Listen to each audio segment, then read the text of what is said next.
하나님의 말씀은 이사야서 62장 6절과 7절입니다. 예루살렘이여, 내가 너희 성벽 위에 파수꾼을 세우고 그들로 하여금 주야로 계속 잠잠하지 않게 하였느니라.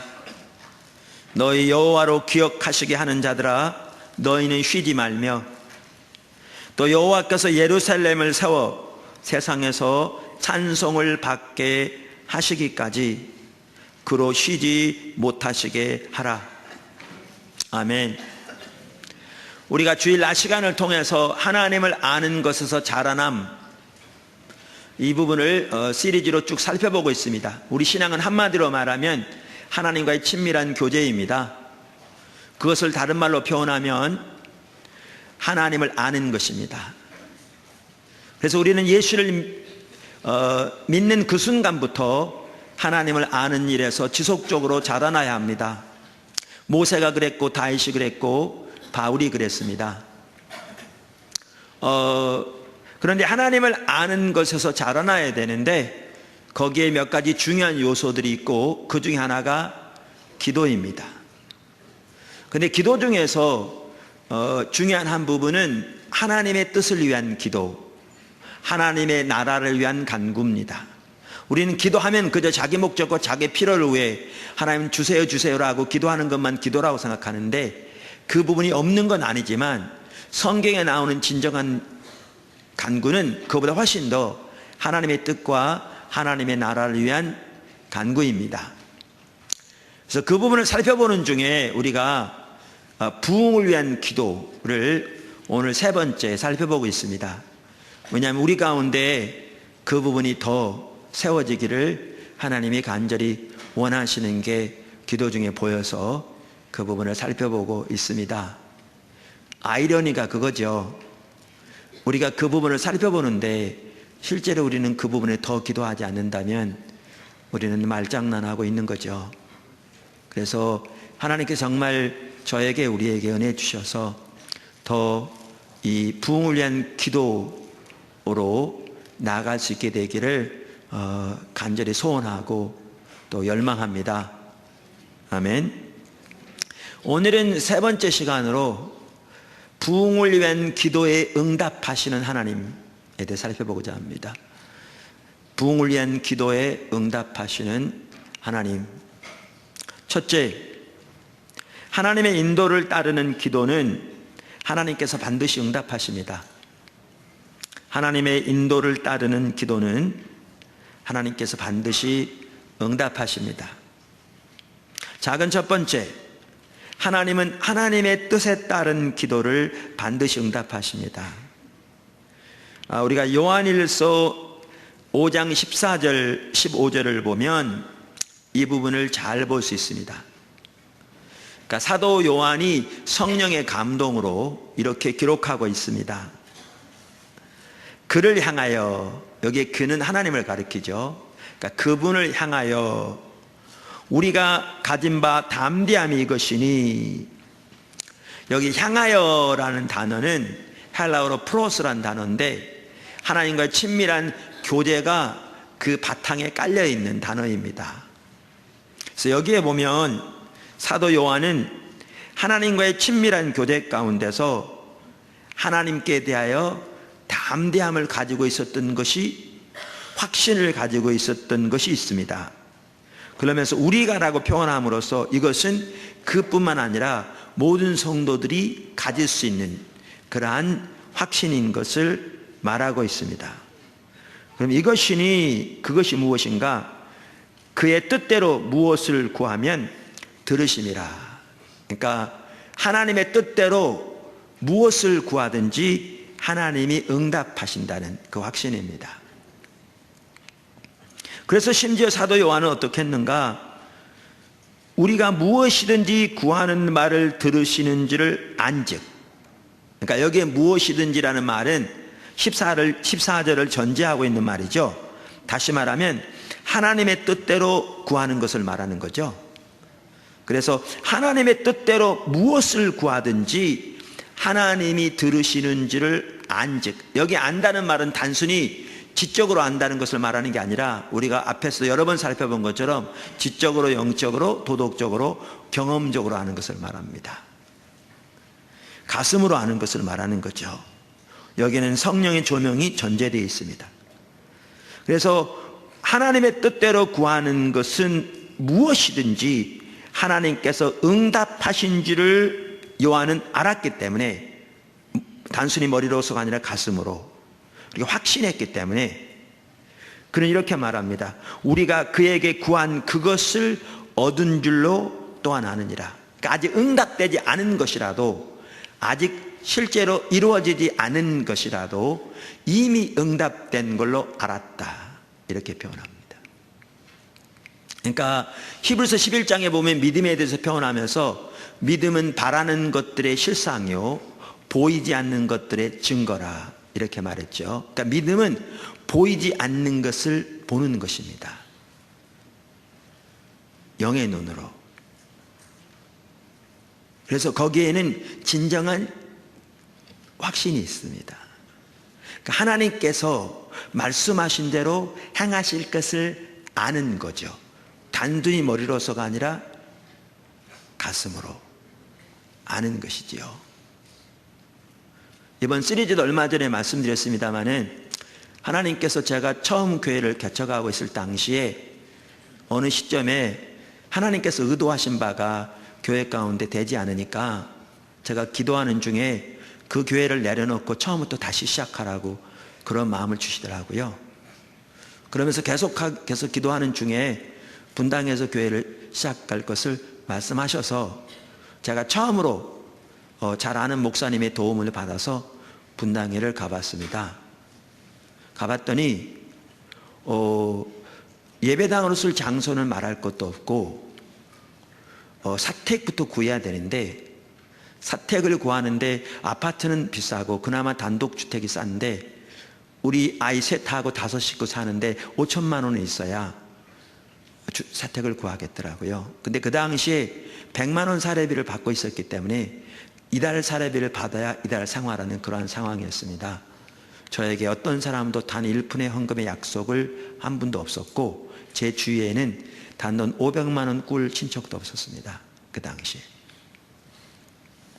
근데 저에게는 사표 내는 게 어려움이 없었습니다. 그리고 사표 내고 집에서 기다렸습니다. 왜 그랬냐면 하나님께서는 그 전에 하나님을 따라가는 과정에, 주님을 따라가는 과정에 하나님은 하나님께서 말씀하신 것은 반드시 그분이 채우시는 분임을 저에게 알게 하셨기 때문에 머리로서가 아니라 가슴으로, 지적으로 뿐만 영적으로 하셨기 때문에 그분이 분명히 말씀하셨기 때문에 그분이 채우실 걸 알았습니다. 그러니까 보이지 않는 것을 본 거죠.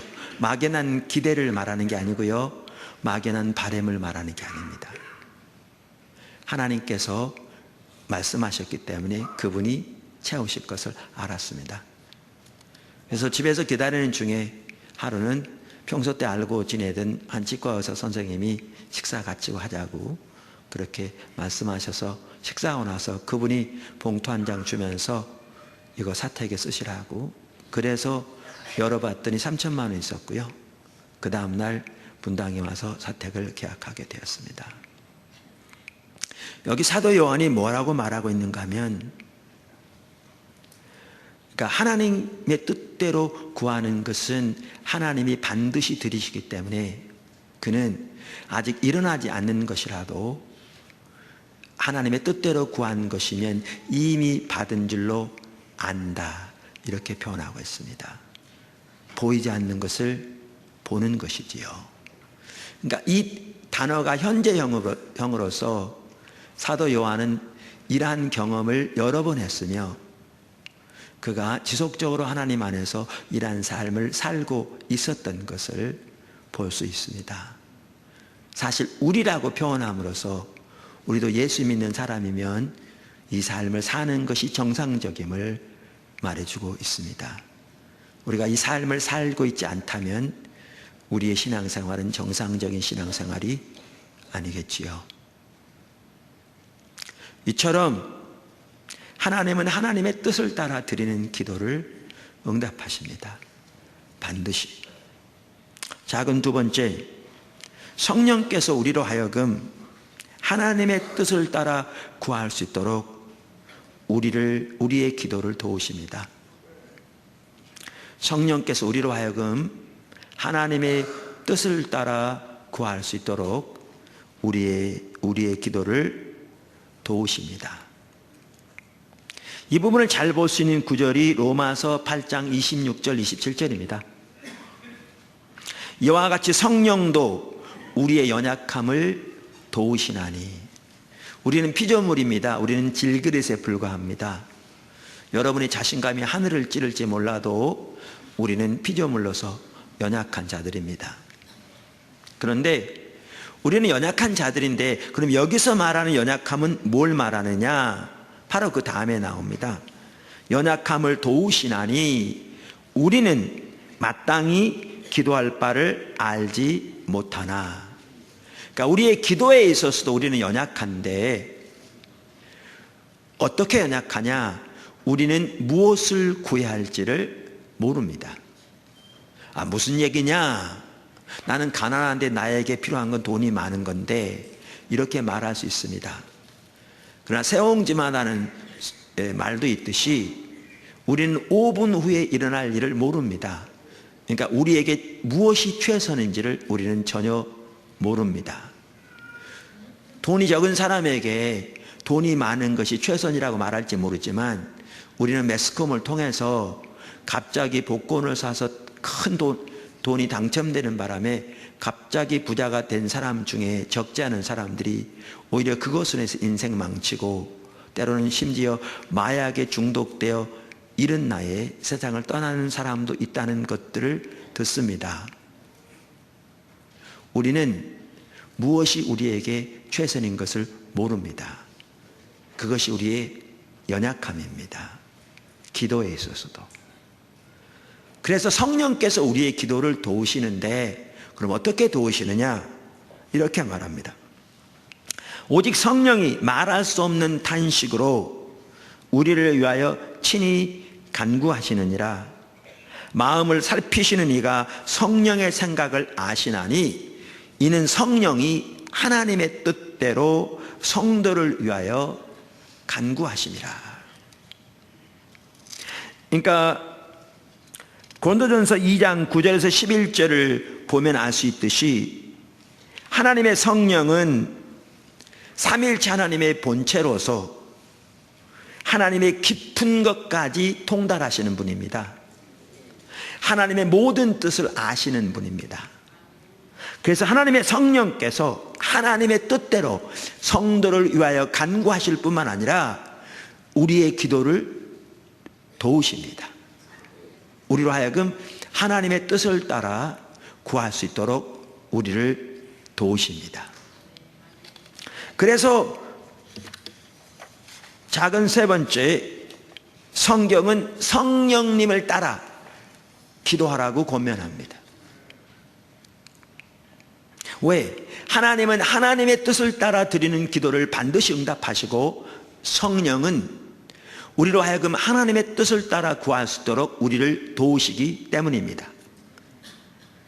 그래서 에베소 6장 18절에 이렇게 말하죠. 모든 기도와 간구로 하되 항상 성령 안에서 기도하고. 유다서 1장 20절, 사랑하는 자들아 너희는 너희의 지극히 거룩한 믿음 위에 자신을 세우며 성령으로 기도하며.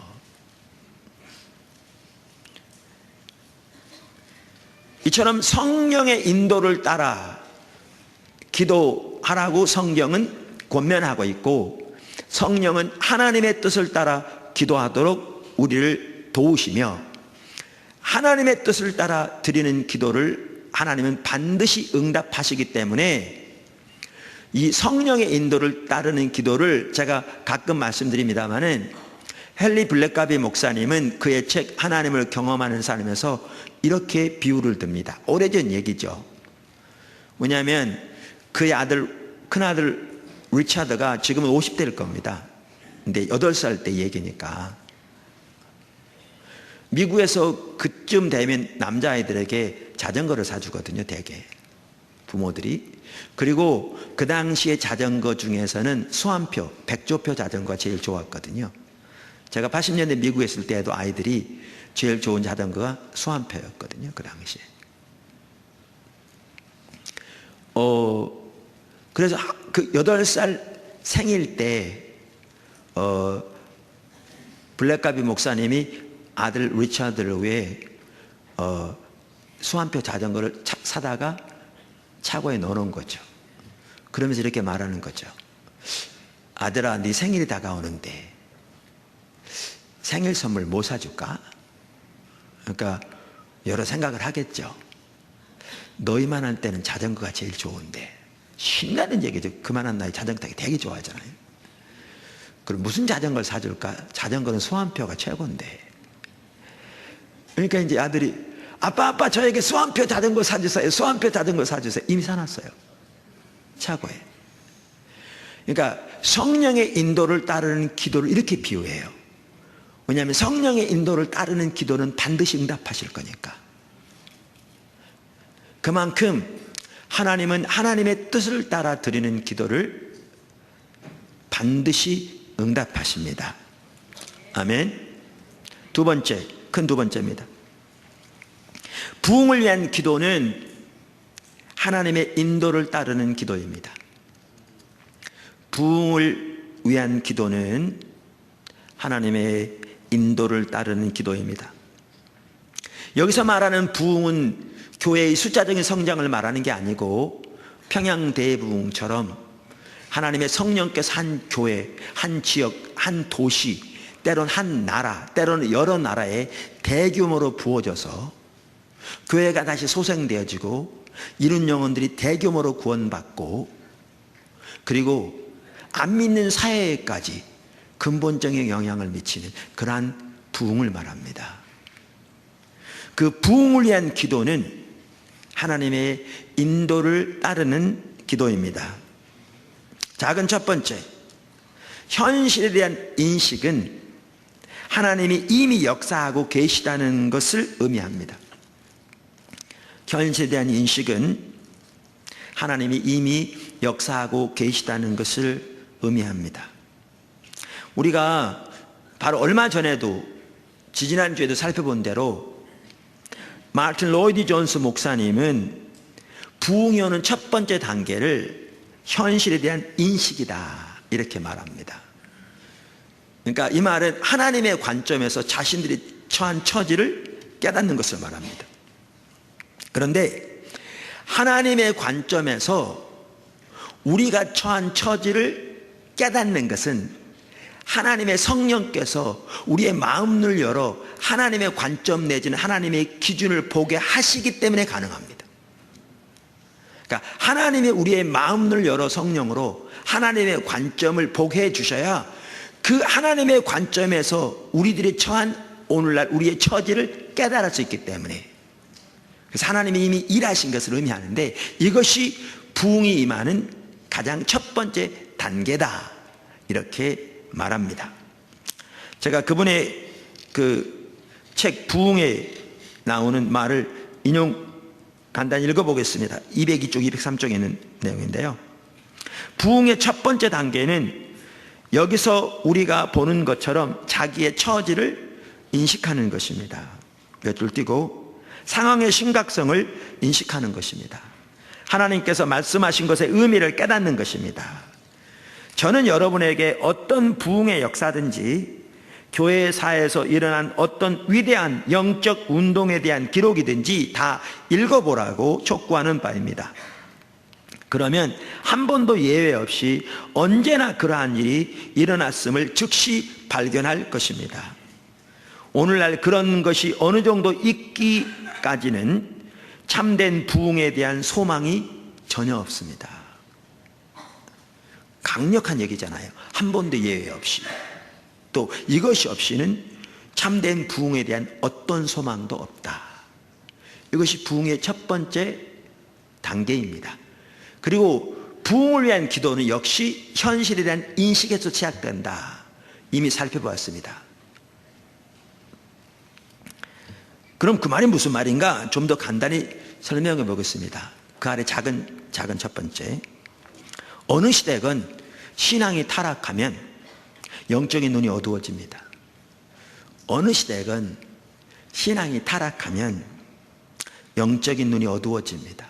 무슨 말인가? 그걸 간단히 잘 볼 수 있는 성경적인 예가 요한계시록 3장에 나오는 라오디게아 교회입니다. 요한계시록 3장에 나오는 라오디게아 교회입니다. 우리가 잘 알듯이 라오디게아 교회가 어떤 교회였습니까?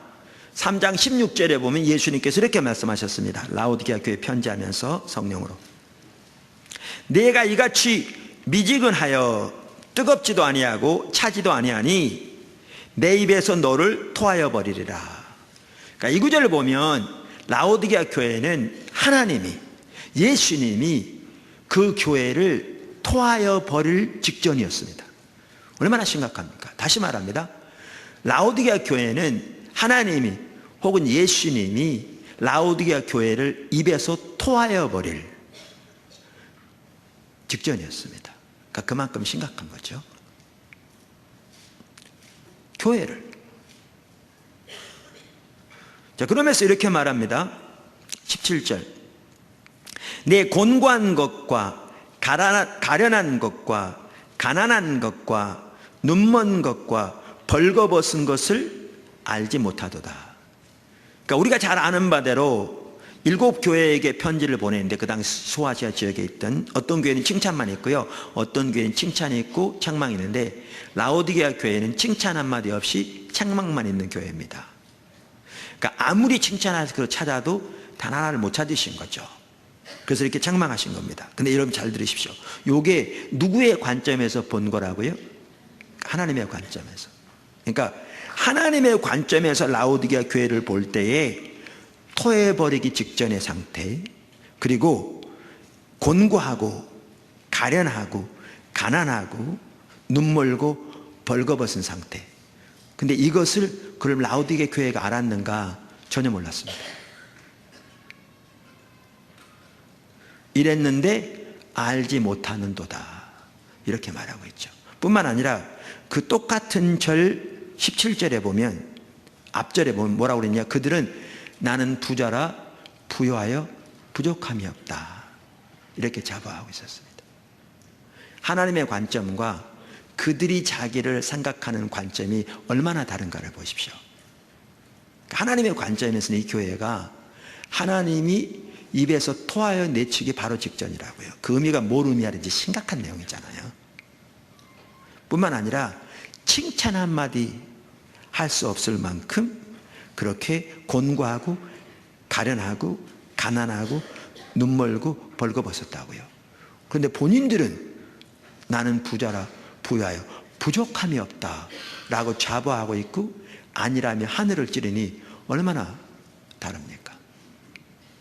그러니까 이들은 철저하게 이렇게 눈멀었는데 그것도 모른다고 그런 것처럼 영적인 분별력이 어두워져 있었습니다.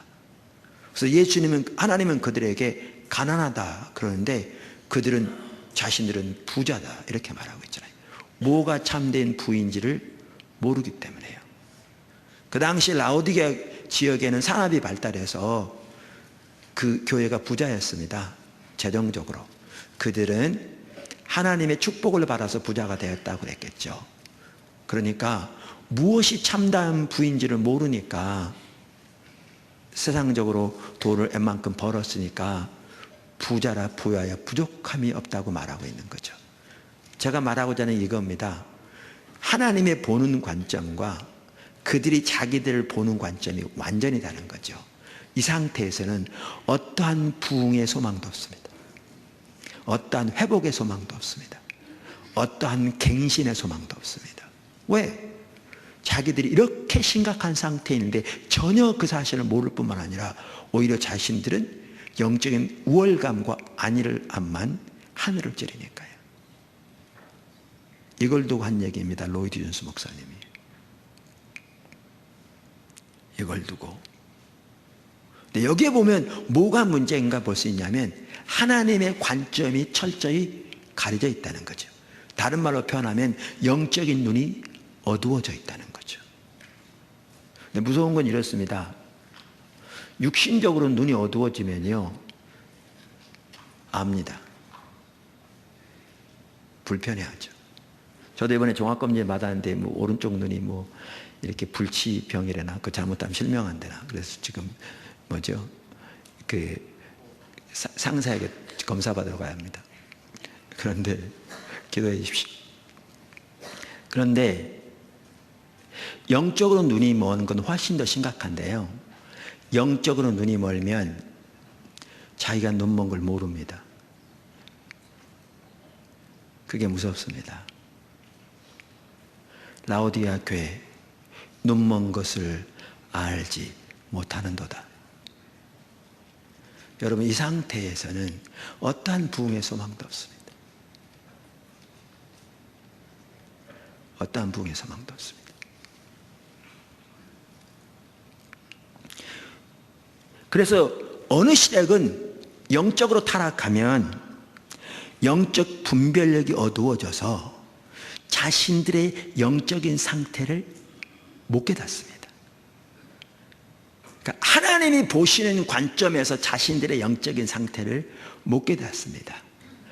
자기들은 자기들의 관점에서 자신들을 생각합니다. 근데 뭐가 옳은 건지를 모르기 때문에 자기들이 잘못됐다는 사실도 깨닫지 못합니다. 이게 무서운 겁니다. 그러니까 이사야서 보십시오. 이사야 시대,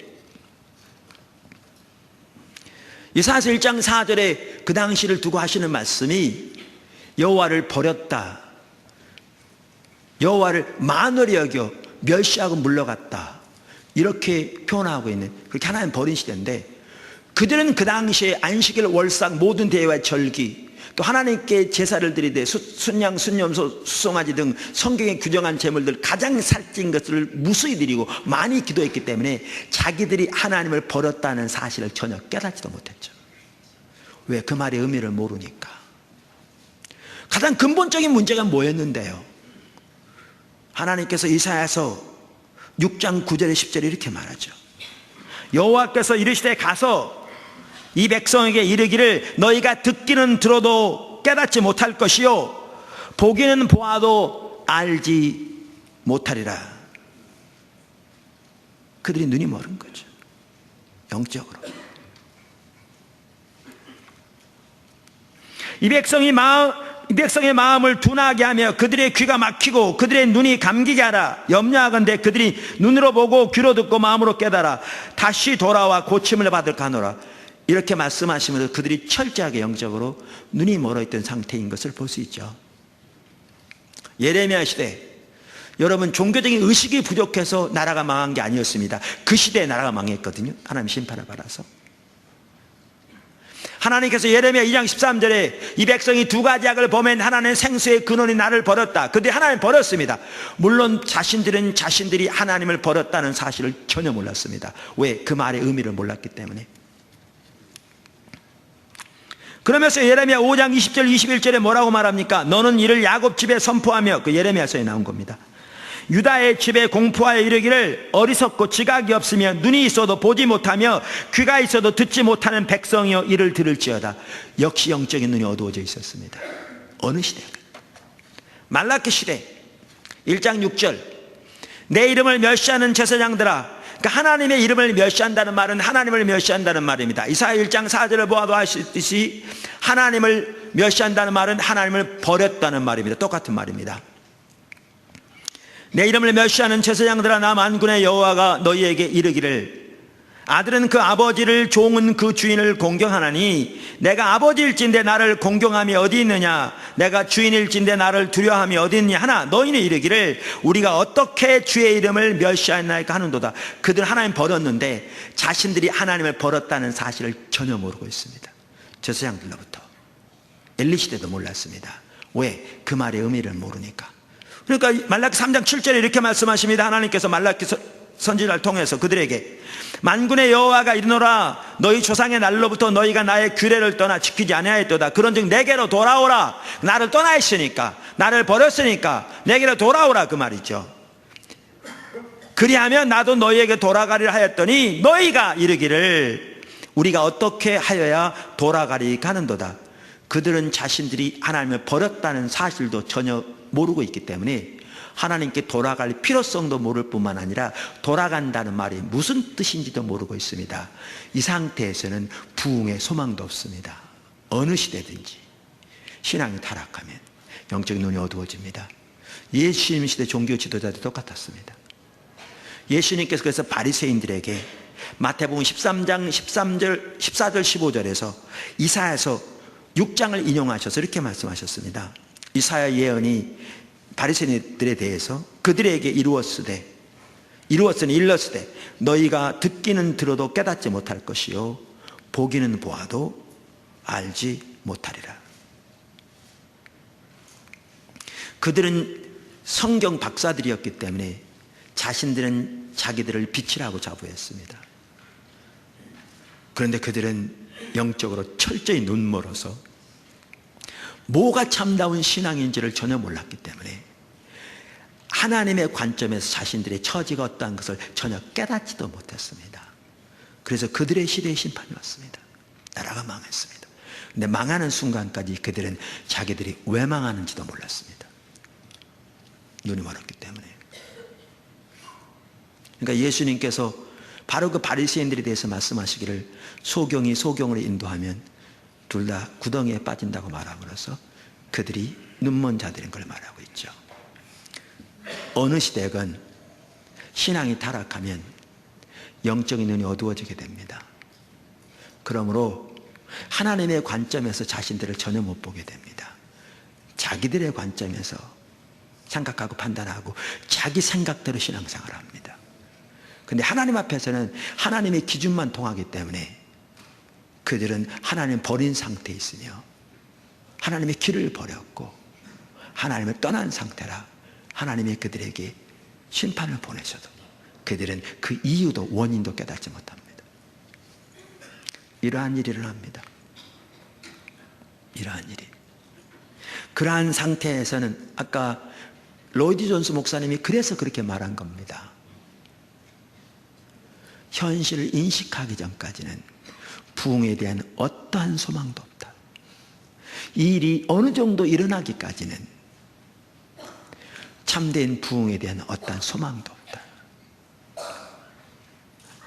작은 두 번째, 이런 상황에서 하나님께서 한 사람 혹은 소수의 사람들의 눈을 열어주셔서 하나님의 관점에서 자신들의 처지를 보게 하심으로써 하나님의 부흥의 역사를 시작하십니다. 너무나 감격할 일입니다. 이러한 상황에서 하나님께서 한 사람 혹은 소수의 사람들의 눈을 열어주셔서 하나님의 관점에서 자신들의 처지를 보게 하심으로써 하나님의 부흥의 역사를 시작하십니다. 2000년 교회 역사를 보면 알 수 있고요. 성경 역사를 보아도 알 수 있듯이 하나님의 부흥은 영적으로 가장 어두운 시기 다음에 옵니다.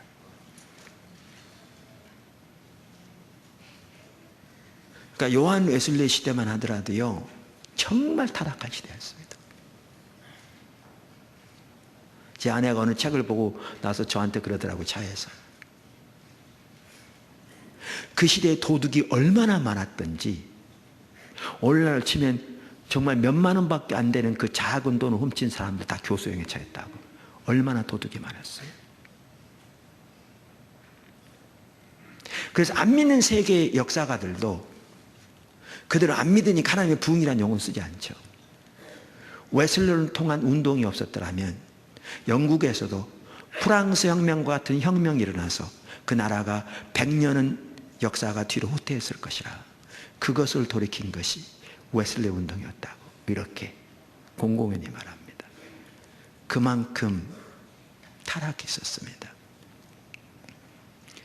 근데 신앙이 타락하면 아까도 말한 대로 영적인 눈이 어두워져서 하나님의 백성들이 하나님의 관점에 자기를 처지를 보지 못하기 때문에 라오디게아 교회처럼 그렇게 하나님의 관점에서는 칭찬 한마디 할 것이 없는,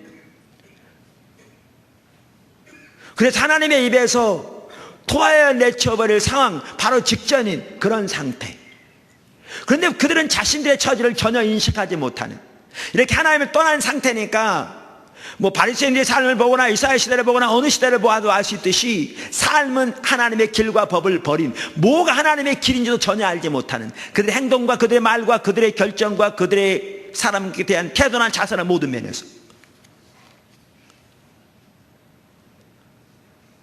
그러니까 하나님의 살아계신 역사는 교회에서 거치는, 교회는 형식적으로만 전락하는, 종교적인 모양만 남은, 그러니까 세상은 교회를 더 이상 부러워하지 않는, 그러니까 교회는 세상 사람들의 조롱과 멸시거리가 되는, 이게 항상 영적으로 타락할 때도록 나타나는 결과였습니다.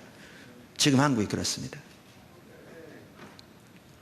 이때 항상 하나님이 일어나셨습니다. 여기에 소망이 있습니다. 하나님이 자기 이름을 향한 자기의 질투 때문에 일어나셨습니다.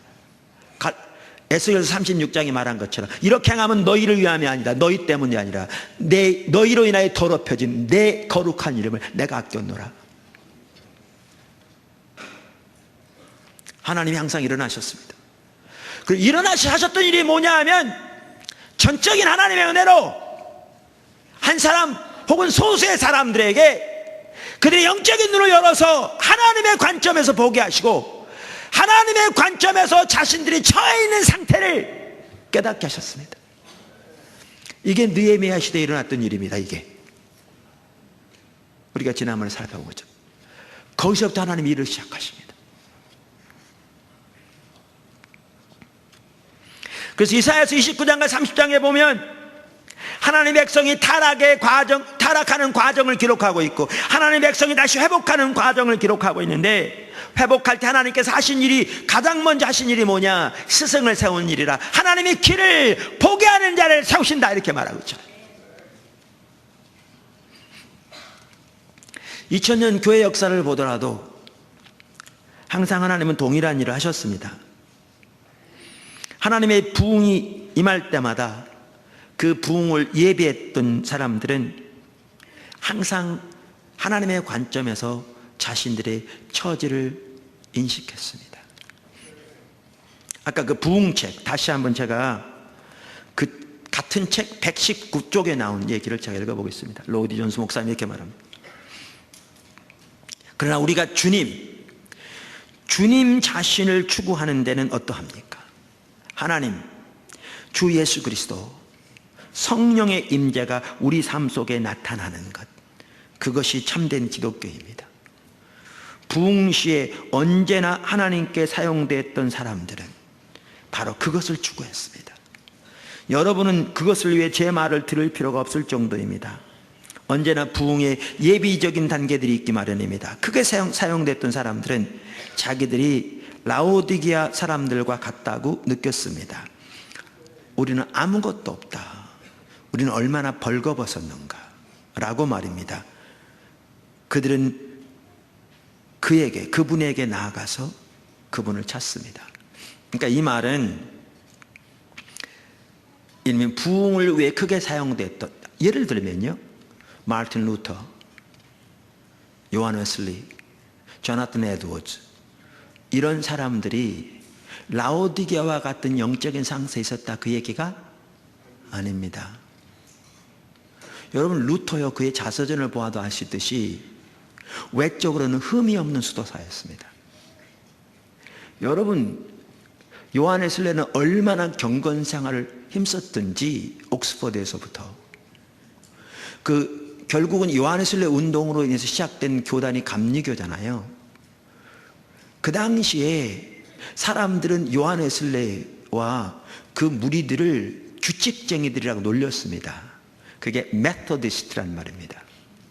그게 오늘날 감리교의 영어 이름입니다. 메토디스트, 규칙쟁이들. 조나탄 에드워즈도 말할 것도 없고요. 그럼 이 말이 뭔가? 라오디게 교회는 그렇게 아니라고 자만심이 하늘을 찌르는, 하나님 앞에 칭찬할 것이 한마디가 없는 이런 이들이 아까 말한 그 말이 뭐냐? 이겁니다. 그들은 나름대로 영성훈련에서 타인보다 뛰어났고 외적인 헌신이나 종교적인 모양에서 누구 봐도 뛰어났을지 몰라도 우리의 참된 신앙은 하나님 그분 자신을 아는 것, 아까 말한 것처럼 하나님 그분 자신을 추구하는 것, 하나님과 예수 그리스도 성령의 임재가 우리 삶 속에 나타나는 것, 그게 참된 기독교인데, 그런 관점에서 볼 때 자기들이 벌거벗고 눈멀고 가련한 그 처지에 있다는 것을 깨달은 겁니다.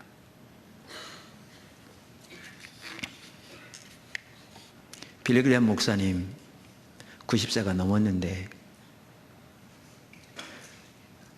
그분이 후회되는 것이라고 표현했던가, 과거로 돌아가면 그렇게 더 했으면 좋겠다고 표현했던가, 제가 어디 신문 기사를 보니까 하나님의 영광의 임재가 자기를 통해서 다른 사람에게 더 나타나도록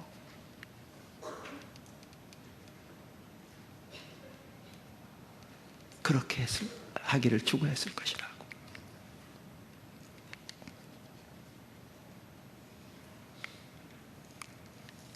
하나님께서 하나님의 부흥의 역사를 보내실 때 성경이 말하는 진정한 신앙이 무엇인지, 참된 기독교가 무엇인지, 신앙의 핵심이 무엇인지, 그리고 그 말의 의미가 무엇인지 등 하나님의 관점을 깨닫게 하셔서 그 앞에 비춰진 자신들의 모양뿐인, 껍데기뿐인 그 삶을 보게 하십니다. 그리고 자신들뿐만 아니라 그 당시 처해 있는 교회가 처해 있는 상태, 그걸 보게 하십니다. 이게 출발점입니다. 이게 현실에 대한 인식입니다. 하나님이 이 일을 하십니다. 중보기도는 여기서부터 시작됩니다. 부흥년 중보기도는.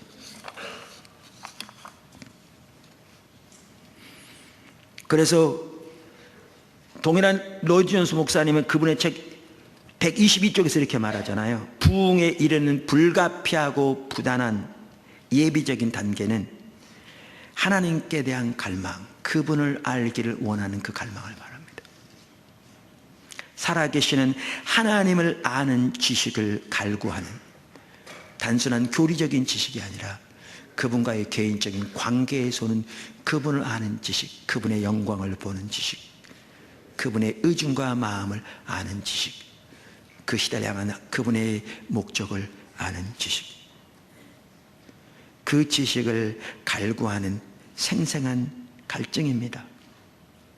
그리고 역사하시며 스스로 자신을 나타내시며 자신의 능력을 나타내시고 일어서서 당신의 원수들을 회파하시는, 하나님을 알고 싶어하는 불타는 간절한 바람을 가지는 것입니다. 그것이 언제나 부흥의 필연적인 예비 단계였습니다. 이게 뭐부터 시작한 줄 아십니까? 자기 처지를 인식하는 것부터 시작합니다. 그리고 자기 처지를 인식하려면 하나님께서 그 마음눈을 밝히셔서 하나님의 관점을 보게 해주셔야 가능합니다. 근데 하나님이 이 일을 하십니다. 부흥을 보내시려고 할 때, 그 시대를 돌이키려고 할 때 이 일을 해오셨습니다. 2000년 교회 역사에서. 어떤 역사가가 그러더라고요. 이 땅에 하나님의 부흥이 없었다면 기독교는 벌써 이 땅에 사라졌을 것이다. 교회가 침체되고 세상 사람들이 조롱교누가 몇십거리로 전락하고 사람들은 등을 돌리고 교회는 더 이상 사람들에게 매력이 없고 떠날 때 여러 차례 그랬는데, 그렇으면 교회는 벌써 없어졌을 텐데, 그때마다 그 근본적인 것을 돌이킨 게 뭐였느냐? 하나님의 부흥을 보내신 겁니다. 1907년 장대연의 부흥을 보내신 것처럼, 웨일스의 부흥을 보내신 것처럼, 루터 시대의 부흥을 보내신 것처럼, 웨슬리 시대의 부흥을 보내신 것처럼, 미국의 제1차 대각성 운동, 제2차 대각성 운동이 있었던 것처럼 부흥을 보내신 겁니다. 그래서 다시 기독교가 소생되고 회복되어지고 교회가 자라났습니다. 그런 일이 있을 때마다 하나님이 제일 먼저 하신 게 뭐였냐면 그들의 영적인 눈을 여는 거였습니다. 자신들의 처지를 보게 하는 것이었습니다. 부흥은 거기서부터 시작됐습니다.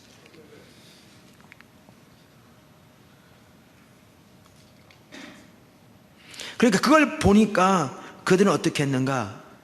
바로 그 주님을 알기 위해 달려갔습니다. 그러면서 이 부흥책의 120쪽이 이렇게도 돼 있어요.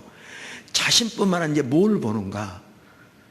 그 당시 처해 있는 교회가 처해 있는 상태를 보는 거죠. 자신뿐만 아니라 예수님의 이름으로 일컫는 하나님의 교회가 처해 있는 상태를 본다고요. 이렇게 말하죠. 우리가 이 현 세대를 보고 그와 같이 느낍니까? 하나님의 일을 한다는 사람들의 상태를 보고 슬픔을 느낍니까? 하나님의 영광에 관심이 있거나 사람들 중에서 하나님의 영예가 높아지는 것에 관심이 있습니까? 우리는 어느 정도까지 하나님께서 영광 중에서 나타나시기를 간절히 갈망하고 있습니까? 우리는 우리 자신에게 하나님은 일어나사 원수를 흩으시며 라고 말한 적이 얼마나 자주 있습니까? 아니면 우리의 활동의 차원에서나 우리 교회가 잘 되는 차원에서나 아니면 우리가 관심을 쏟을 수 있는 어떤 조직의 차원에서 그 문제를 생각하고 있지는 않습니까? 하나님 중심, 하나님을 위한 슬픔, 하나님의 영광이 다시 나타나기 위한 간절한 바람이 우리 마음을 주장합니까?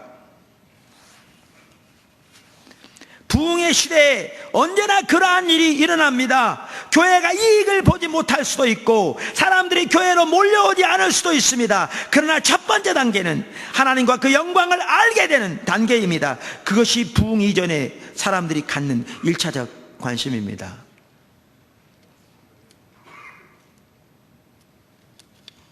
교회가 성장하지 않을 수 있어요.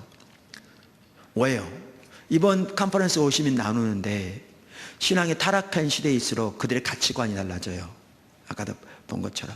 그러니까 그들이 하나님의 사람들 통해서 하고 계신 일을 몰디예요. 루터를 통해서 하나님 하신 일을 몰랐어요. 웨슬리를 통해서 하나님 하신 일을 몰랐어요. 조나탄 에드워를 통해서 하나님 하신 일을 저들이 이해하지 못했어요. 나중 시대는 알지만 이들이 몰랐어요. 그러니까 교회가 성장하지 않을 수 있어요. 특별히 초기에 더욱더. 그러나 그들의 관심은 이렇게 하나님의 이름에 대한 영광에 대한 그 질투, 하나님의 영광 중에만 자신을 나타내기 원하시는 그 갈망, 그래서 하나님의 교회를 다시 회복시키기 원하시는 그 갈망, 이게 중보기도로 연결되는 겁니다. 이게 중보기도의 성격입니다. 이게 부흥을 위한 기도의 성격입니다. 하나님께서 포도나무께를 이 자리를 인도하셨습니다. 근데 저와 여러분에게 지금 이 자세가 없다면 여러분은 껍데기만 여기 와서 앉아 있는 겁니다.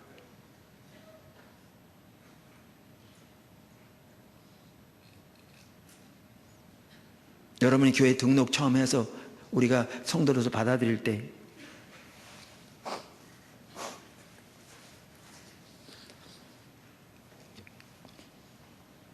당신은 하나님이 당신을 그리스도의 몸인 포도나무 교회에 더해 주신다고 믿습니까? 라고 말할 때 다 예라고 대답했습니다. CBS 같은 방송을 봐도 아시듯이 신천지와 같은 이단들은 어떤 거짓말을 해서라도 자기들의 목적을 이루기 위해서 전혀 따지지 않지만 여러분이 그러한 이단이 아닌 바에요. 그 말을 진심으로 대답했어. 포도나무 교회 지체가 됐습니다. 근데 하나님께서 교회를 세우시고 오늘까지 인도하시고 우리를 인도하시는 그 하나님의 길과 목적과 의중에 관심조차 없다면 여러분은 여기 있는 게 무슨 의미입니까? 너무나 나태해져 있습니다. 너무나 안일해져 있습니다. 우리 가운데 여러 가지 프로그램과 활동들이 진행된다고 그것으로 자만하고 있습니다. 주님을 찾지 않으니까 심지어 리더인 사람들 중에서도 하나님의 관점을 전혀 깨닫지도 못하고 보지도 못하고 자기 관점을 함부로 판단하는 말들을 전혀 어렵지 않게 합니다.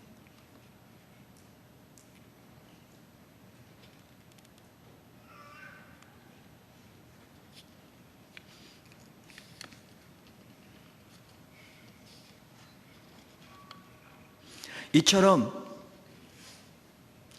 하나님께서 우리의 처지를 인식하게 하셨다는 것은, 그게 이제 거기서부터 부흥을 위한 기도가 시작되는데, 하셨다는 것은 하나님이 이미 일하고 계신다는 사인입니다. 하나님이 이미 하나님의 일을 시작하셨다는 사인입니다. 그렇기 때문에 부흥을 위한 기도는 하나님의 인도를 따르는 기도입니다. 이미 일하고 계신 겁니다. 작은 두 번째, 하나님과의 친밀한 교제 가운데서 하나님의 약속을 발견한 것 또한 이미 하나님이 역사하셨다는 뜻입니다. 우리가 부흥을 위한 기도가 시작되는 또 하나의 그 방법이 하나님과 친밀한 교제 가운데서 하나님의 약속을 발견하는 것이라고 말씀드렸습니다. 그런데 그것 또한 하나님이 이미 역사하신 것을 의미합니다.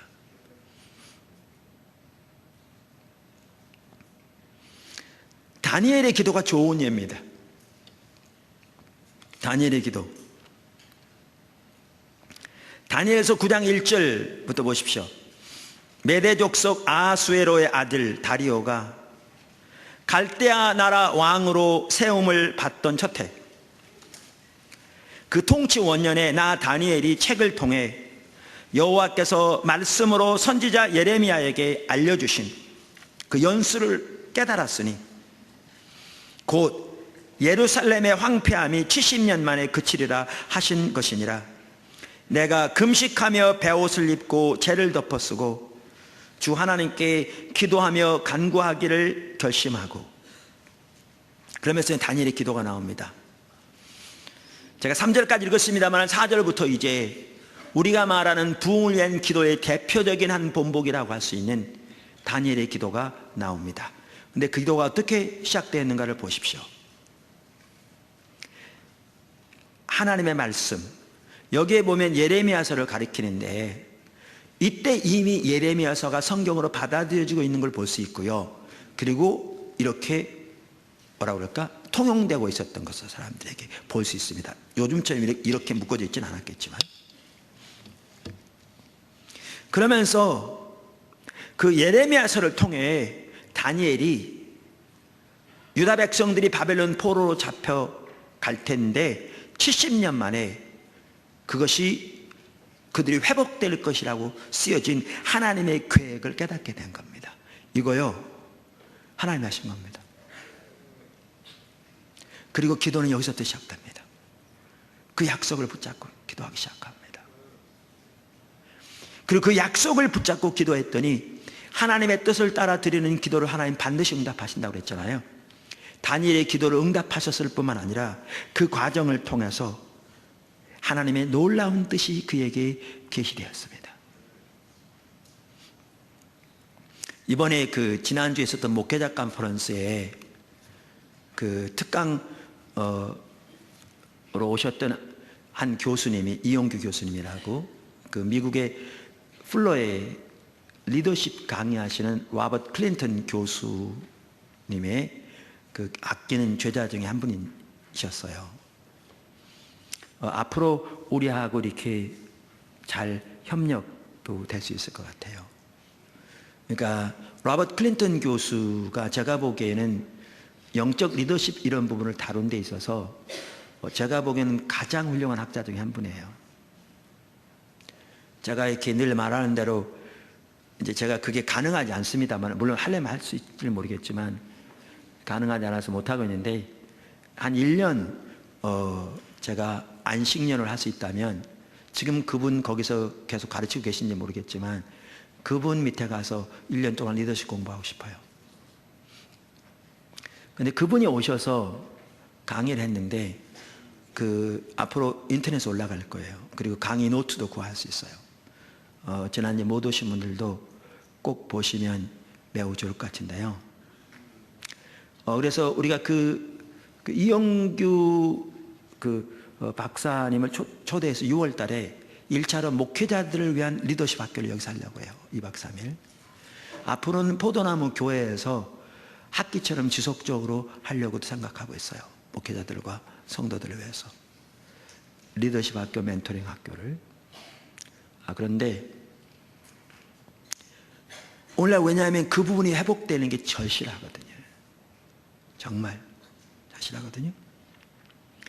그런데 최근에 이렇게 번역된 리더십 소책자, 이렇게 그 중에 하나 유종의 미라고 이렇게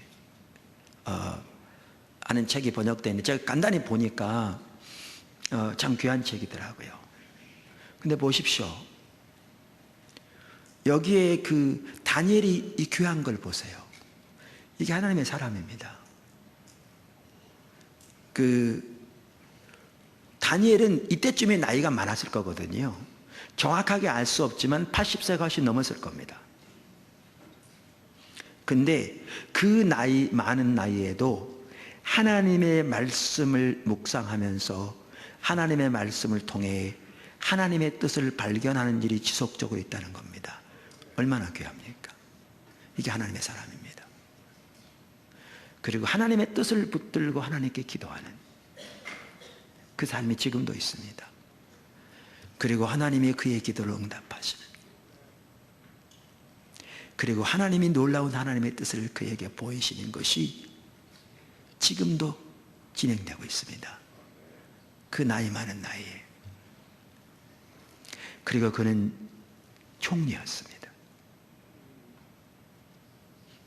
우리는 그보다 훨씬 젊고 세상적으로 그보다 훨씬 덜 바쁜데 우리는 과연 그렇게 하고 있는가? 정말 부끄러운 일이죠.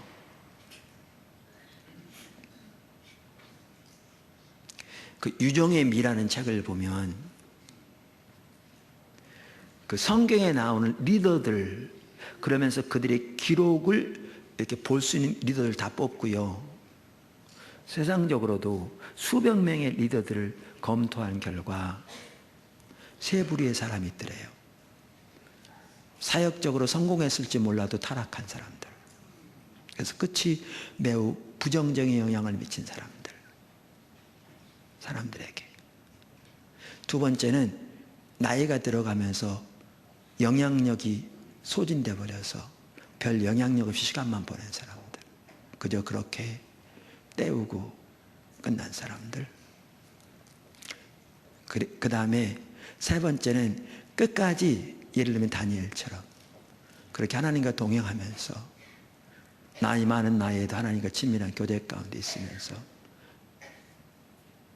하나님이 그를 통해 하나님의 목적을 이루신 사람들. 근데 통계를 조사해 보니까 3분의 1, 3분의 1, 3분의 1을 합니다. 끝까지 유종의 의미를 거둔 사람들은 3분의 1밖에 안 되더랍니다. 수많은 사람들을 연구했는데.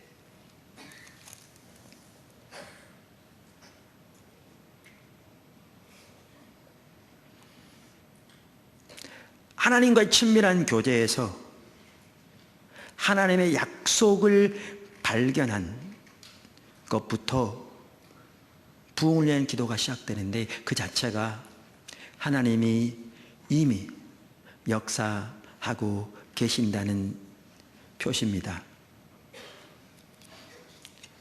이와 같은 점을 우리가 볼 때 우리가 분명히 알 수 있는 것은 부흥을 위한 기도는 하나님의 인도를 따른 기도입니다. 이미 하나님의 역사를 시작하신 것입니다. 하나님의 성령의 인도를 따른 기도입니다. 큰 세 번째, 하나님은 부흥을 위한 기도를 반드시 응답하실 것입니다. 하나님은 부흥을 위한 기도를 반드시 응답하실 것입니다.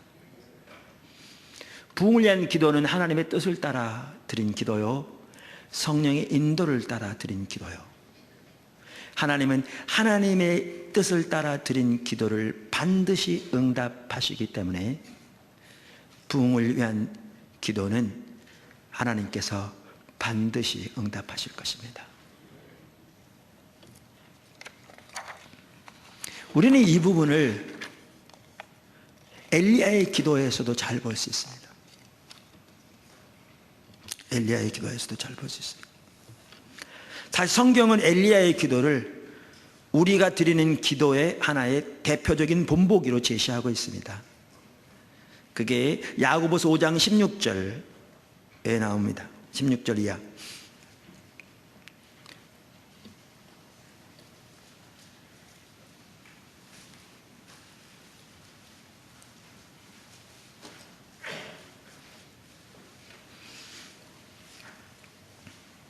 그러므로 너희 죄를 서로 고백하며 병이 낫기를 위하여 서로 기도하라.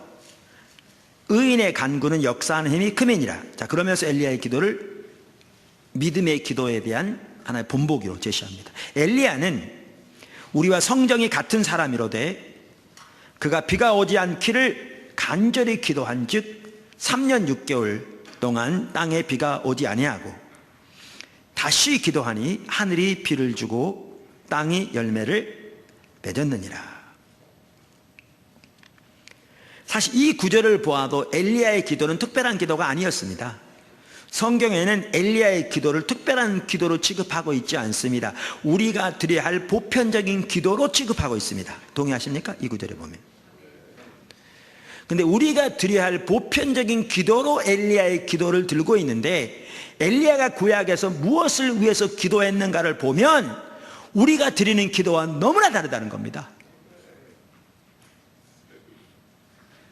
우리는 오늘날 자기 문제와 자기 필요를 위해 그저 주세요 주세요 주세요라고 외치는 것을 기도라고 생각하는데, 엘리야의 기도는 전혀 그런 기도가 아니었습니다. 그 부분이 전혀 없다는 게 아니라 엘리야는 그 시대를 향한 하나님의 뜻을 위해 기도했습니다.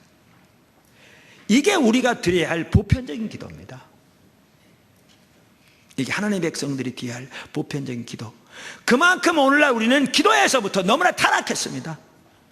자기 문제, 자기 당면한 문제 외에는 관심조차 없는 것이 오늘날 예수 믿는다고 하는 사람들의 태도와 자세와 행실이고, 그것을 위해서 그저 밤낮으로 줄을 기차게 주세요 주세요라고 구하는 것 외에는 어떠한 관심도 거의 없는 것이 오늘날 하나님의 이름으로 일컫는 하나님의 백성들이 하고 있는 태도입니다.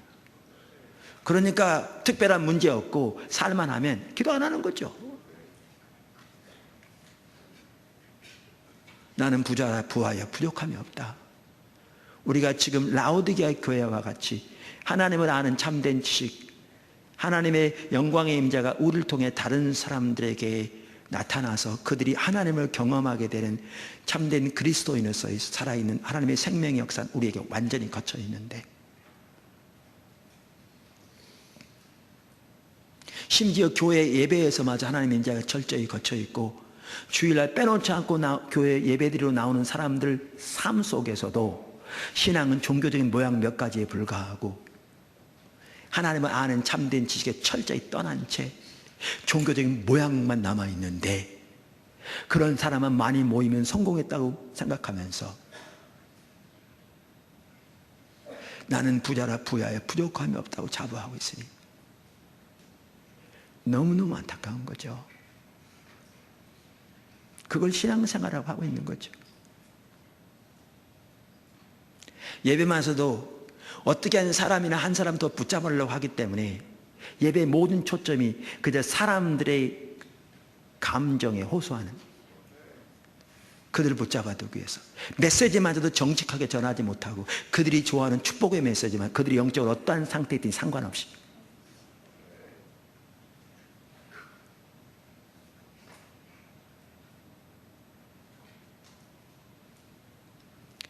그게 오늘날 처해 있는 상태죠. 그런데도 우리는 위기의식조차 없죠. 우리는 부자라 부야에 부족함이 없다는 자부심만 하늘을 찌르죠. 근데 엘리야는 그렇지 않았습니다. 그의 기도는 그렇지 않았습니다. 근데 엘리야의 기도만 하더라도 그가 임의로 구한 것이 아니었습니다. 그가 비가 오지 않기를 위해 기도할 때도 소위 임의로 하지 않았습니다. 객기를 부리고 하지 않았습니다. 야 임마 짜샤, 내가 어떤 사람이 알아? 내가 기도하면 하나님께서 내 기도를 들어서 하늘도 닿는 그런 사람이야. 그래서 기도하지 않았습니다. 그렇게 기도했더라면 하나님이 엘리야의 기도를 들었을 리가 없겠죠. 그럼 왜 그렇게 엘리야는 기도했습니까?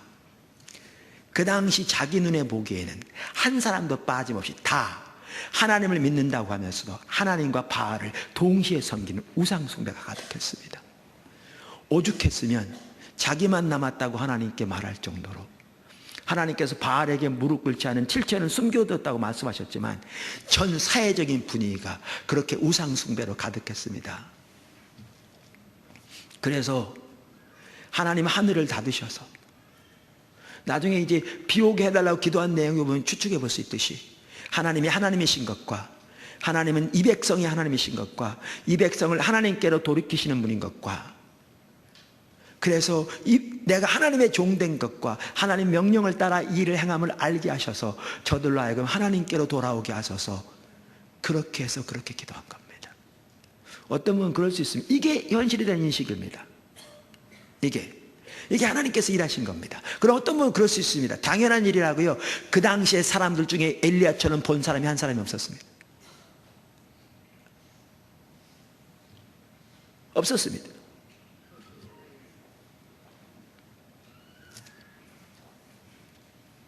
그들은 그토록 영적으로 타락하고 우상숭배가 가득하면서도 다 그게 신앙생활이지 뭐 당연히 그렇게 하는 거지 뭐. 지혜롭게 살아, 적당히. 신앙은 다 그렇게 하는 거야. 다 그렇게 생각했을 겁니다. 엘리야처럼 하나님 앞에서의 그들이 처한 상태를 본 사람이 없었습니다. 숨겨진 7천은 좀 달랐을지 몰라도. 비가 오기를 위해서 기도할 때에도 그는 임의로 하지 않았습니다.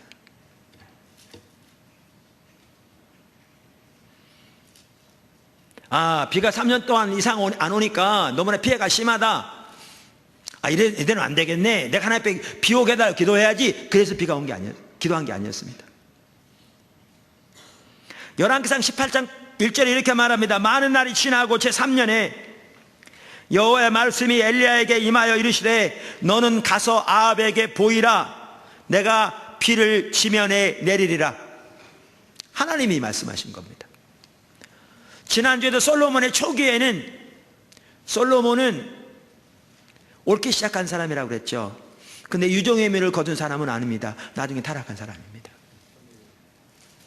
솔로몬. 그래서 솔로몬이 죽은 후로 나라가 나눠졌습니다. 그리고 북방 이스라엘은 더 먼저, 남방 유다도 나중에는 결국 망하게 되었습니다.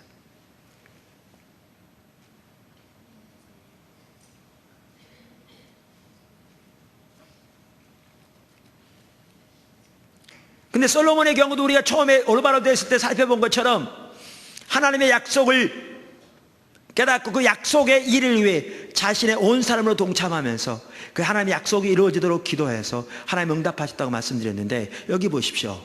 엘리야도 하나님과 친밀한 교제 가운데서 하나님의 인도하심에 그 시대 하나님의 목적에 온 사람으로 동참했습니다. 그 당시 아합에게 나간다는 거예요. 목숨 걸고 나가는 겁니다.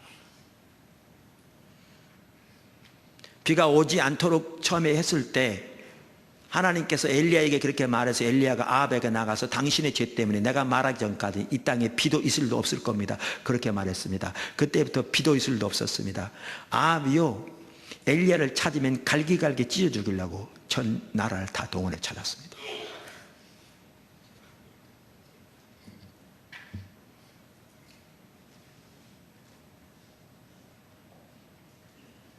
그런데 그 앞에 나가요? 완전히 목숨 걸고 나가는 거죠. 그런데 그는 하나님의 목적에 목숨 걸고 순종했습니다. 단순히 기도만 한 게 아니라. 그래서 대결이 일어나죠. 이방신을 섬기는 850명의 이방 제사장들, 바알과 아세라를 섬기는 제사장들, 그들이 아합의 궁에 국고로 먹고 사는 숫자만 그 정도 됐습니다. 그 이상 됐을 겁니다. 그날 대결한 사람만 그 정도 했으니까. 그만큼 시대가 타락했습니다. 근데 대결한 것도 임의로 한 게 아니었습니다. 이방 선지자들이 먼저 제단을 쌓아놓고 기도할 때 하늘에서 불을 내려 그 제물을 받으시는 신이 참된 신이라고 이렇게 하기로 했는데, 그들이 하루 종일 기도했지만 그들의 신에게 응답되지 않았거든요. 그때 저녁 소제를 드릴 때에 엘리야 거기 단을 쌓고 단을 수축하고 이렇게 기도합니다. 36절, 저녁 소제 드릴 때 이르러 선지자 엘리야가 나아가서 말하되 아브라함과 이삭과 이스라엘 하나님 여호와여, 주께서 이스라엘 중에서 하나님이신 것과 내가 주의 종인 것과 내가 주의 말씀대로 이 모든 일을 행하는 것을 오늘 알게 하옵소서. 절대 그가 임의로 하지 않았습니다. 여호와여 응답하옵소서. 내게 응답하옵소서. 이 백성에게 주 여호와는 하나님이신 것과 주는 그들의 마음을 돌이키심을 알게 하옵소서. 그렇게 기도했더니 하늘에서 불이 내려 그 단을 살랐습니다. 그리고 바로 그 옆에 골짜기, 제가 그 자리 가봤어요. 거기에 지금 예배당이 세워져 있거든요. 거기서 850명을 처단했습니다. 그때 41절에 이렇게 나옵니다. 엘리야가 아합에게 이르되 올라가서 먹고 마시소서. 큰 비 소리가 있나이다. 엘리야만 들은 겁니다. 영적으로 들은 겁니다. 그리고 이제 엘리야가 어떻게 했는가? 기도했습니다. 올라가서 42절, 엘리야가 갈멜산 꼭대기로 올라가서 땅에 꿇어 엎드려 그의 얼굴을 무릎 사이에 넣고, 어떤 분이 그러기를 이게 팔레스타인 여인들이 악인하는 자세라고, 저는 모르겠습니다. 제가 어제 읽었습니다. 그의 사환에게 이르되 올라가 바다 쪽을 바라보라. 그가 올라가 바라보고, 왜냐하면 그 너머에 지중해가 저 멀리 보이거든요. 말하되 아무것도 없나이다. 이르되 7번까지 다시 가라. 7번째 이르러서는 그가 말하되 바다에서 사람의 손만한 작은 구름이 일어나나이다. 이르되 올라가 아합에게 말하기를 비에 막히지 아니하도록 마차를 갖추고 내려가서 살아 하니라. 조금 후에 구름과 바람이 일어나서 하늘이 캄캄해지며 큰 비가 내리는지라. 하나님의 뜻을 따라 구하는 기도였습니다. 그리고 하나님의 목적에 온 사람으로 동참하면서 드린 기도였습니다. 근데 간절히 기도했습니다. 7은 완전수를 말합니다. 그리고 언제까지? 비가 올 때까지. 오늘날로 말하면 영적인 비가 부흥이 임할 때까지. 이게 부흥을 위한 기도고요. 이게 우리가 드릴 기도입니다. 사실 이와 관련해서 또 한 좋은 예가 모세의 기도입니다. 출애굽기 32장 36장 사이에 나오는 모세의 기도, 부흥과 관련해서 매우 중요한 장입니다. 우리 컨퍼런스 한번 했었죠. 이 구절을 중점으로 해서.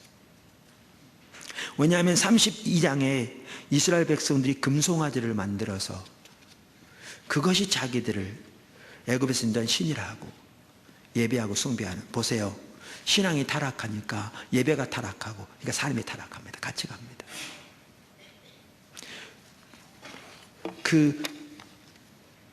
그들이 이방 신에게, 금송아지에게 제사하는 그 제사의 행식, 거기에는 술 취해서 남녀가 뒤섞여 광란의 파티를 벌이는 것이 포함되어 있었거든요. 신앙이 타락하니까 예배가 타락하고 삶이 타락합니다. 이 셋은 분리되지 않습니다. 여기에서 34장에 하나님의 영광으로 임하시는 그것이 한편은 부흥인데, 거기까지 가도록 모세의 4번의 기도가 있습니다. 그리고 하나님이 그때마다 그의 기도를 들으셔서 하나씩 하나씩 돌이키십니다.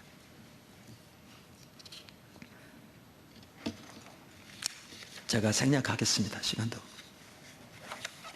그래서 시간은 있는데 여러분이 생각이 많이 피곤해 하신 것 같아서.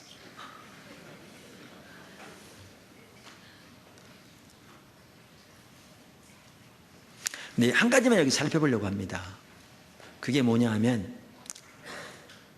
두 번째 모세가 올라가서 기도했을 때 하나님이 그의 기도를 들으시고 처음에는 멸하시려고 하셨다가 그 분노는 돌이키셨는데, 이제는 적과 꿀이 흐르는 가나안 땅 주겠다, 천사를 앞서 보내어 땅 차지하게 하겠다. 근데 나는 안 가겠다, 내 임재는 안 가겠다, 이렇게 말씀하셨거든요. 이때 세 번째 기도가 출애굽기 33장 12절 이하에서 하나님의 얼굴을 간절히 구하면서 하나님이 함께 가지 않으시려거든 우리를 여기서 올려보내지 마세요, 이렇게 기도하거든요. 그랬더니 그 기도에 대한 응답으로 하나님 함께 하시겠다 그랬어요. 그러니까 하나님의 임재가 회복되죠. 근데 이것을 두고 로이드 존스 목사님이 이렇게 얘기해요. 이렇게 그 부분은 제가, 그리고 나서 이제 하나님이 모세에게 네가 구하는 걸 내가 줄게 그랬더니 모세가 마지막으로 구했던 게 뭐냐 하면 주의 영광을 보여주세요 였거든요. 그랬더니 하나님이 그의 기도에 응답하셔서 34장에 주의 영광으로 임하시는 거거든요. 주님이 영광으로 임하시는 게 하나님의 부흥이거든요. 거기까지 가야 되거든요.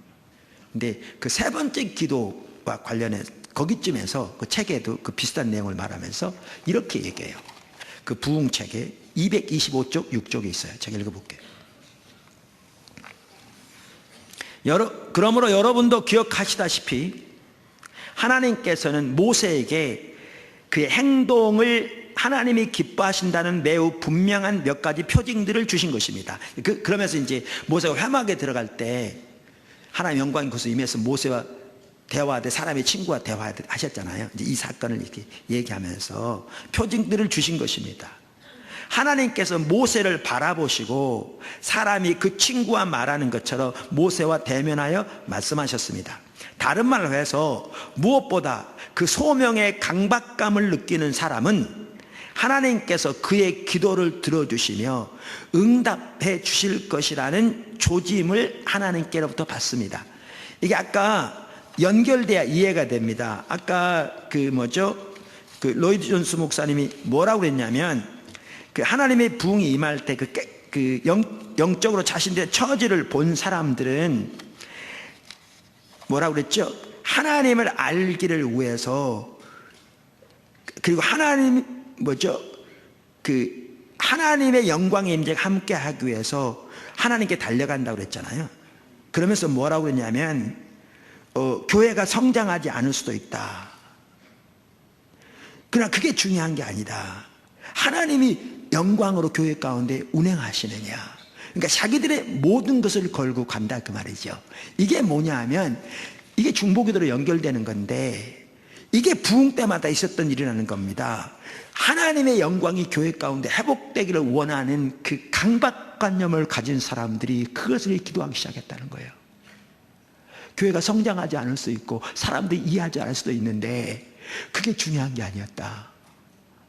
하나님의 영광으로 교회 가운데 임하셔서 하나님의 이름이 다시 높임받기 위해서 그 소명감의 강박감을 가진 사람도 있었다 그 말이죠. 근데 이들은 이 나온 말이 그 말이에요. 고뇌의 기간을 거치게 돼 있어요.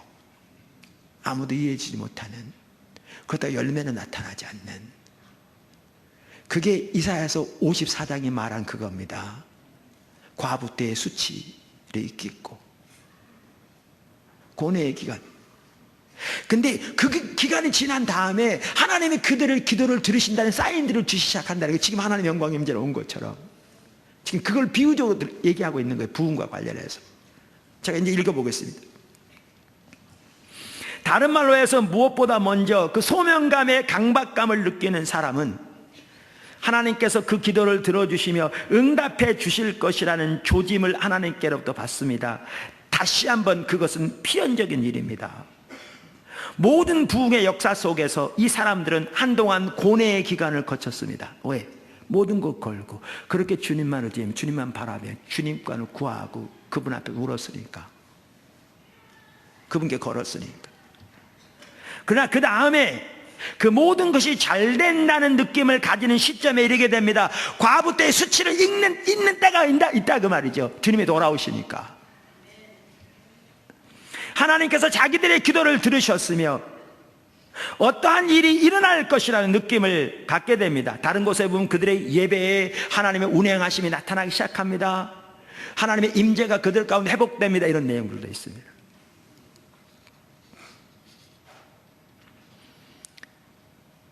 하나님께서 모세에게 대하여 그렇게 하셨습니다. 하나님께서는 모세의 기도를 들으셨으며 그 기도가 응답될 것이라는 확증을 모세에게 주신 것입니다. 그런 다음에 이제 어떤 일이 있냐면, 이제 아까 말한 회막에 들어갈 때 임하셨잖아요. 이걸 예를 들면서 그때 이스라엘 백성들은 자기 장막 문에서 서서 이걸 보았거든요. 그리고 하나님의 영광이 임할 때 거기서 엎드려 경배했거든요. 이들은 가까이 오지 않고, 그걸 말하면서 이렇게 비유를 드는 거예요. 그런 다음에 그 장막문에서 모세가 회막으로 들어가는 모습만을 서서 바라보던 이 사람들 속에 의미 있는 한 가지 일을 주목하게 됩니다. 그들은 구름 기둥을 보았습니다. 그들은 그들의 장막문에서마저 하나님께 경배하기 시작했습니다.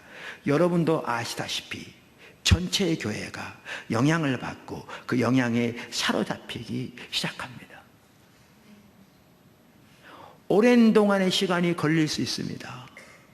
그러나 그것은 순차적으로 그 다음에 일어나는 일입니다. 반드시 그 일이 일어날 것입니다. 이게 225쪽, 226쪽에 2000년 동안 있었던 이 땅의 부흥의 역사를 연구하고 웨일즈 부흥의 100주년을 기념해서 시리즈 설교하면서 말한 내용입니다. 무슨 말이냐? 포도나무 교회가 세워질 때부터, 그 전부터 하나님께서 신앙의 본질, 하나님 알고 존재를 다해 사랑하는 삶, 그것이 우리 신앙님께서 깨닫게 하시고 오직 하나님만을 보게 하시고, 오늘날의 예배가 정말 심각하게 형식만 남아있는, 그래서 수많은 사람들이 교회 방문했지만 그들이 다 떠나가고 이렇게 하면 교회가 언제 망할지도 모르는 그런 상황인데도 다른 선택의 여지가 없어서 주님만 의지하고 주님께만 참된 예배를 드리기를 선택하고 주님의 길로만 가는 고뇌의 기간이 있었는데, 하나님이 어느 순간부터 오셔서 운행하기 시작하셨습니다. 구름 기둥이 돌아온 거죠. 그러면서 사역이 국내로 확산되기 시작하고 교회는 성장하기 시작했습니다. 그런데 지금 이 시점에서 저에게 고민이 있습니다. 제 자신을 볼 때 제 자신이 너무나 마음 아프고 우리들을 볼 때 한편으로 마음 아픕니다. 왜요? 우리가 피어보기도 전에 지지 않나 싶어서 그렇습니다. 하나님이 그렇게 하시는 것은 교회 전체가 영향을 받고 하나님의 부흥이 오길 위해서 예배하기 위한 것임이 교회 역사에서 너무나 명백하게 볼 수 있는데, 교회는 성장했을지 몰라도, 숫자들도 많아졌을지 몰라도, 예산은 튼튼할지 몰라도, 제가 지난 목회자 컨퍼런스를 설교하면서, 예를 들면 십자가 성령 컨퍼런스 목회자 평신도 1년에 2차씩 4번 있잖아요. 또 아동부 이렇게 해서 쉬어보니까요, 또 십자가 보호막 2주, 구원학교 1주 이렇게 해서 한꺼번에 하는 그 다음에 우리 교단 MK 사역, PK 사역부터 시작해서 이런 사역들을 쉬어보니까요, 우리가 주일날만, 작년에는 군부대 주일날 낮에 그 중요 그 포스트들마다 12번이나 갔더라고요. 한 달에 한 번씩. 그거 빼놓고 2박 3일 동안 포도나무 교회 이 자리에서 단장을 빼놓고, 영원한 십자가 한번 다 빼놓고, 여기서 중국, 대만, 일본 이런 여러 나라에서 되어지는, 필리핀 다 빼놓고 여기에서만 되어진, 그것도 하루 집회가 아니라 2박 3일 동안 섬기면서 하나님 놀라워 함께 하신, 이게요 1년에 20번이 넘더라고요.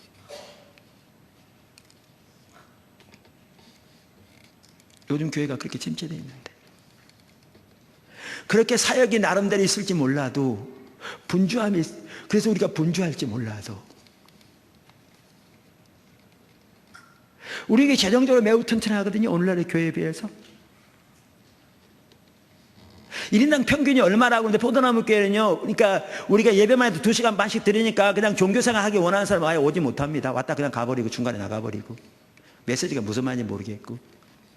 저는 오늘날 성도들이 1인당 얼마가 평균 예산이라 그러는데 그건 정말 제가 보기엔 헌신도 아닙니다. 그게 비하면 포도나무 교회는 2배 이상 됩니다. 그럴지 몰라도, 그런 것 때문에 여러분이 자부심을 가질지 몰라도, 우리가 오늘 아까도 제가 말한 대로 때로는 우리 리더들 가운데 하나님의 비전이 뭔지 전혀 모르는, 자기 관점에서 판단하는 만들을 함부로 너무나 쉽게 하는, 눈이 너무너무 먼 컨퍼런스 가운데서 하나님께서 정말 이 시대를 향한 하나님의 비전, 지난주마다 목회자들이, 새로운 목회자들 많이 왔어요. 교단적으로도 더 예전보다. 계속 가면 교단 전체가 매우 귀하게 이렇게 바뀌어질 것 같아요. 군성교가 그렇게 나가요. 그런데 그 일에 관심도 없는, 목회자 광고에도 대다수는 한쪽 귀로 들고 한쪽 귀로 흘리는, 그게 그러한 사람들의 모임이라면 저는 그런 교회 함께 있기 쉽지 않습니다. 사람 많으면 뭐합니까?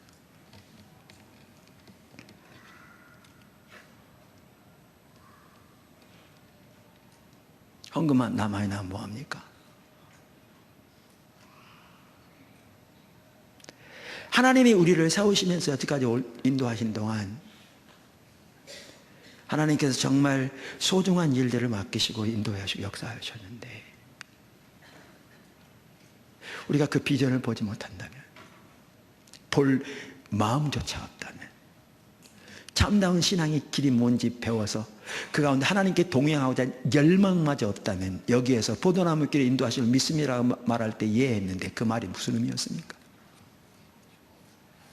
심지어 리더들마저 그런 부분이 사라진다면 교회는 숫자적으로는 성장했지 전혀 다른 교회가 될 겁니다.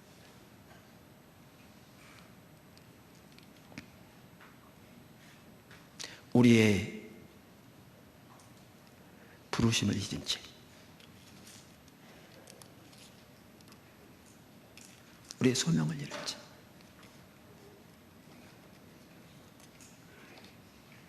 컨퍼런스만 해도 그렇습니다. 컨퍼런스 행사 잘 마치는 게 중요한 게 아닙니다.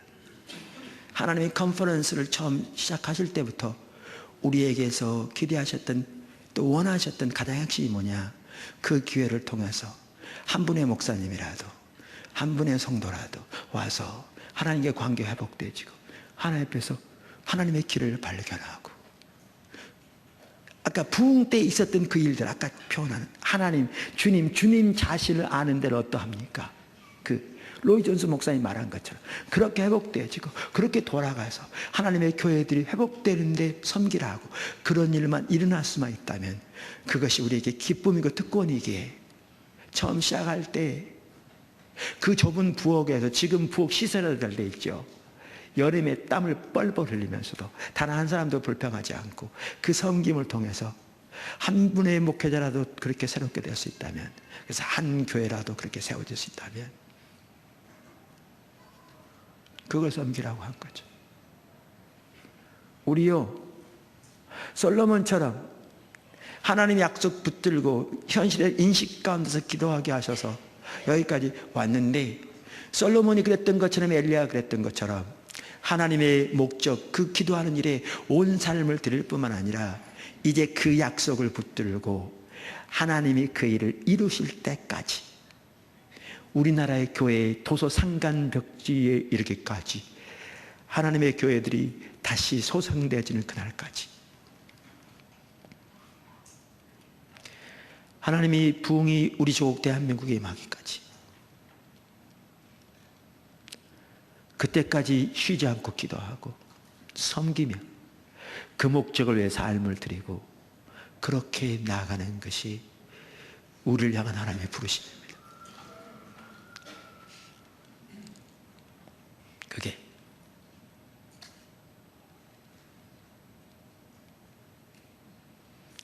거기까지 가야 합니다. 근데 우리가 그렇게 가면 주님은 반드시 우리의 기도를 들으실 겁니다. 지금 오늘 그 부분 살펴보고 있잖아요.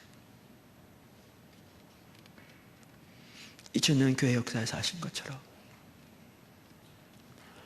그래서 여러분들이 그렇게 방문하신 분들은 상관없습니다. 10년을 포도나무께 나오셔도 등록 안 하시면 방문하는 분입니다. 그분에 대한 영적인 책임은 제게 없습니다. 그러니까 여러분이 어떻게 사시건 저는 별로 상관하지 않습니다. 그러나 여러분이 포도나무께 지체라면, 그렇게 나는 부자라 부유하여 부족함이 없다는 극심한 안일함 가운데 종교 생활해서는 안 됩니다. 그렇게 하시면 안 됩니다. 하나님이 오늘까지 이래 오셨는데, 그리고 지금도 너무나 놀라운 일을 하고 계신데, 우리가 주의 길을 배우며 주님을 구하며 주님의 목적에 우리 삶을 더 드리고 그 약속이 이루어질 때까지 끝까지 기도함으로 하나님의 너무나 놀라운 뜻이 남김없이 이루어지고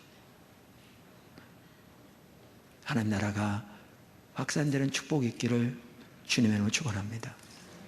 저는 이렇게 항상 이런 마음을 가지고 있습니다. 하나님께서 포도나무 교회를 세우시면서 의도하고 목적하신 그 뜻이 이루어지면 충분합니다. 그것이 5만 이루어지면 충분하고 그 10이면 10만 이루어지면 충분합니다. 저는 더 이상 원치 않습니다. 그것이면 저는 충분합니다. 저는 여러분도 그럴 거라고 생각합니다. 그것이 우리는 충분합니다. 그게 주님의 부르심이기에. 근데 그것이 쏟아진다면 그건 절대로 있어서는 안 될 일입니다. 그것만 있으면 됩니다. 나머지는 하나님 하실 겁니다. 하나님의 거대한 목적에 우리는 하나의 피스, 하나의 퍼즐에 불과하니까요. 이 퍼즐들이 모아질 때 전 세계 열방을 향한 하나님의 뜻은 모아질 거니까요. 우리는 우리를 향한 하나님의 부르신 그 하나님의 뜻만 남김없이 이루어지면 그것으로 충분합니다. 기도하겠습니다.